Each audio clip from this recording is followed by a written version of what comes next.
Miss or Balita. Nagpaygayon ang kagamhanang probinsyal sa 28th commemoration of the Flight 387 niadtong February 2, 2026 sa Cebu Pacific Flight 387 Shrine, Apos Kahoy, Claveria. Tumong sa kalihukan nga madumdum ang mga nipanaw sa trahedya niadtong February 2, 1998 sa maong lungsod nga mikutlo sa kinabuhi sa 104 ka tawo, 99 niini ang mga pasahero ug 5 ka crew member.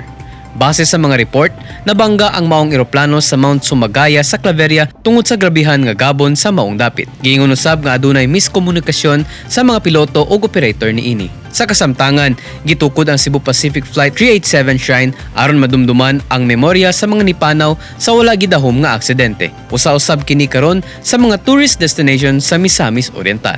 Ipangunahan ni Governor Juliet Uy ang wreath-laying ug blessing sa shrine uban sila hingog City Vice Mayor Tadoy Lugod ug Claveria Vice Mayor Alfred Ascuña. I would like to greet our Provincial Governor, Honorable Juliet Uy. Thank you very much for continuing this commemoration of Flight 387 din sa Sitio Sibulig. And salamat kayo nga despite sa tanan, imo gyapong padayonon ang kining maong proyekto nga it is headed by the provincial government of Misamis Oriental. Thank you very much o more power and God bless.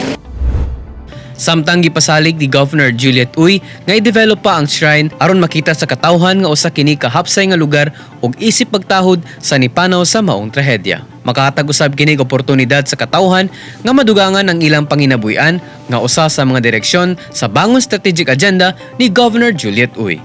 Alang sa tinuray nga kabag-uhan, ako si Deflem Diaz, Bangon, Miss On.